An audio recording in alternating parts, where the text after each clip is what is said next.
আকৌ এটি নতুন ৰেচিপি হতে নমস্কাৰ বন্ধু বান্ধৱীসকল মই মামনা আপোনালোক সকলোকে মোৰ ফেচবুক পেজলৈ স্বাগতম জনাইছো। আজি লৈ আহিছো এটি পিঠা ৰেচিপি ভাপত দিয়া কলপাত পিঠা কেনেকৈ বনালে কি কৰিলো দেখুৱাই গৈ আছো। সেয়েহে আপোনালোকৰ বহুমূলীয়া সময়লৈ ভিডিঅ'টো সম্পূৰ্ণকৈ চাব বুলি আশা কৰিলো। এয়া অকণমান নাৰিকল ৰুকি লৈছিলো আৰু তাত দিছো অকণমান গুড় মিহিকৈ কাটি লৈ এইখিনি অলপ সময়ৰ কাৰণে ভাজি লম। আনফালে ডাঙৰ থাল এখন লৈছো তাতে ভাত খোৱা চাউলৰ পিঠাগুড়ি অলপ দি লৈছো। এই পিঠাগুড়িখিনি মই আগদিনাখনে খুন্দি লৈছিলো আৰু ৰ'দত অলপ শুকুৱাই থৈ দিছিলো। আপোনালোকে লগে লগে খুন্দিও বনাব পাৰে, একো কথা নাই।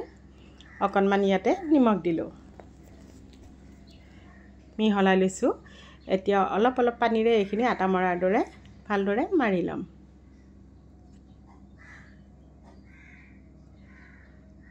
এইখিনি দেখিছেনে মোৰ ৰেডি হৈ গ'ল। আনফালে কেইখনমান কলপাত ভালদৰে ৰ'দত শুকুৱাই ধুই লৈছিলোঁ আৰু এনেকৈ সৰু সৰু টুকুৰা কৰি কাটি লৈছোঁ।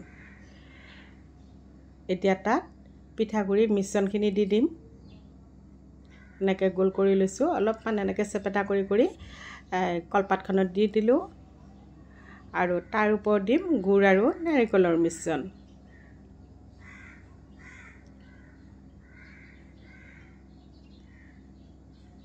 এতিয়া কলপাতখন এনেকৈ ভাঁজ লগাই দিম।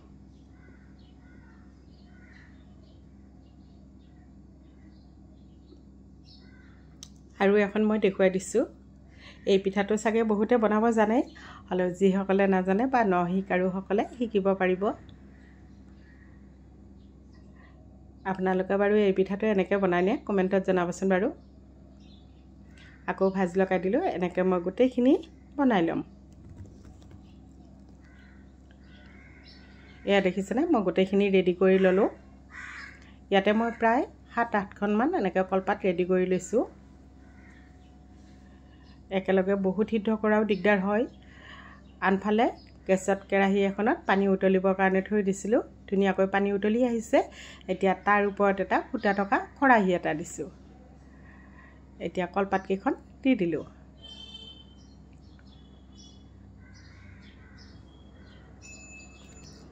এখনৰ ওপৰত এখন দিলেও একো কথা নাই, ধুনীয়াকৈ সিজি যাব।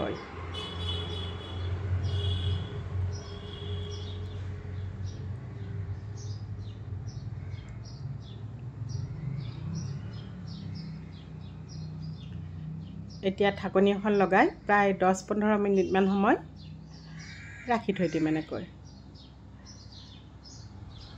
এয়া মাজতে এবাৰ মই চাই লৈছোঁ সিজিছেনে নাই। এয়া মোৰ পিঠাকেইখন ৰেডি হৈ গ'ল। এখন দেখুৱাই দিছোঁ কেনেকুৱা হৈছে আপোনালোকক। এয়া দেখিছেনে ঠাণ্ডা হ'লে কলপাতখন ধুনীয়াকৈ এৰি আহে। ঠাণ্ডা হওঁতে মই এইখিনি উলিয়াই লৈছোঁ।